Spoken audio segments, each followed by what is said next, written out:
With Newcastle in the top four and Brighton, Villa and Brentford all producing big wins over larger clubs in the last year, the Premier League mid-table is more dangerous than ever. And perhaps the strangest thing about this raft of upwardly mobile teams is that Wolves is not among them. Seventh as recently as 2020, Wolves returned to the top flight in 2018 after a 6-year absence, and they did it by becoming one of the smartest teams around. Yes, they had more money than most championship sides, with 2 of the 4 most expensive second-tier signings ever joining the Midlands club in 2016 and 2017, and the clout of Jorge Mendes to help brokering deals, but they still signed well. Ruben Neves might have been the youngest captain in Champions League history and an international starter when he joined Wolves at 20 years old, but no other team in Europe took the €18 million risk on him. João Moutinho was 32 and considered past his peak when he arrived at Molineux, only to give another 5 years excellent service in the most physical division in the world. And a host of other gambles paid off handsomely too, like Max Kilman, a free signing from Maidenhead,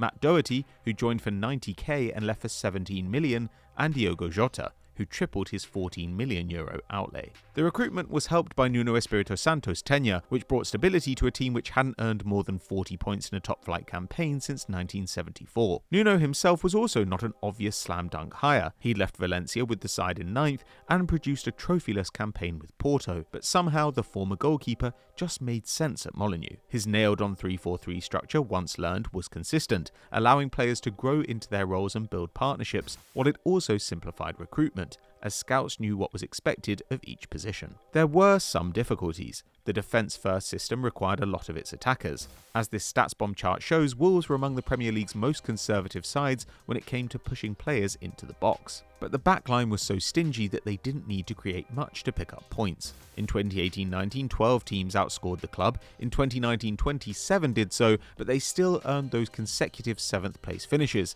having allowed fewer goals in that period than Arsenal and Chelsea.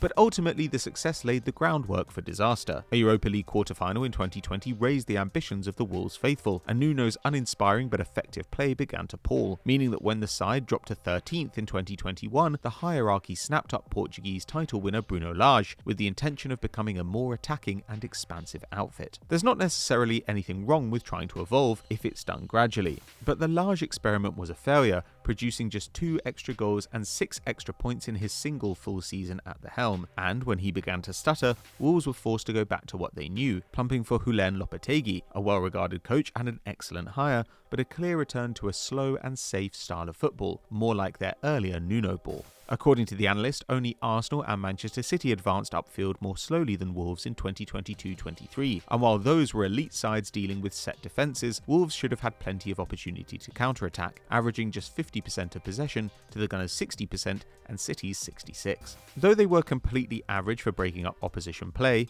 doing so every 12.8 passes, 11th in the Prem, they were exceptionally bad at doing so in dangerous positions, besting only Fulham, Forest and Spurs for turnovers in the opponent's third. And so they ended the campaign with just 36.8 expected goals created in 38 games, placing them not only bottom of the Premier League by that metric, but 90th of the 98 sides in Europe's top 5 divisions. 12 teams created more than them and got relegated.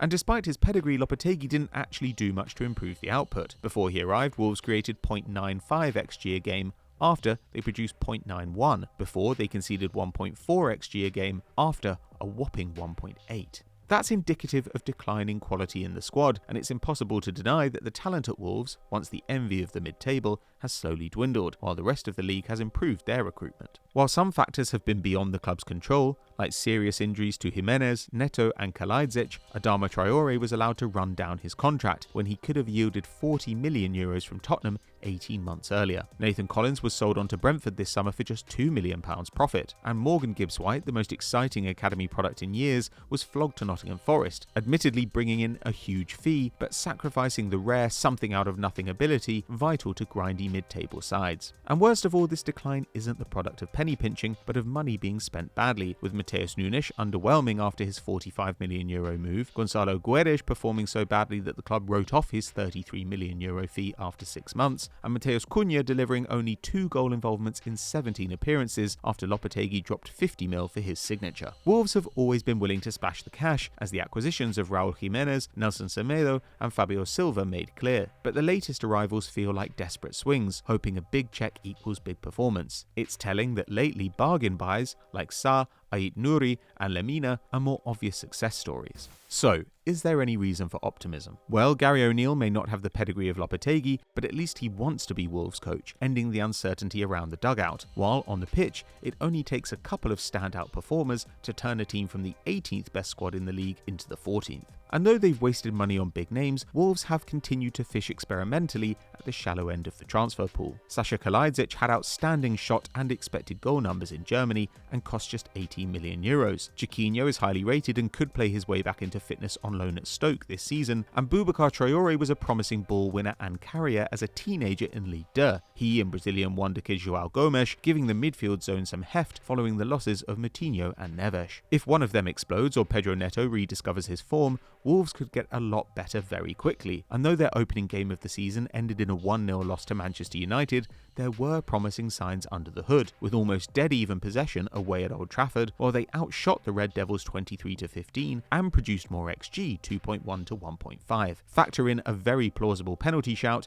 and the Midlands side might have got the Gary O'Neill era off to a special start. They also have the great advantage of an extremely weak league. In 2022-23, the three relegated sides ranked 18th, 15th and 13th by expected goal difference, meaning that a raft of poorer teams stayed in the division, including two with worse stats than Wolves, Bournemouth and Forest. Add in the promoted clubs and it's not hard to imagine O'Neill's men nosing in front of three of these to retain their top flight status. And if you have a couple of seasons to turn over the squad, you can make the right calls and quickly get out of trouble. Survive this year, and Wolves are just a few good decisions away from returning to the top half of the table. Finish in the relegation zone or continue to mess up the squad, and another long spell out of the top tier could beckon.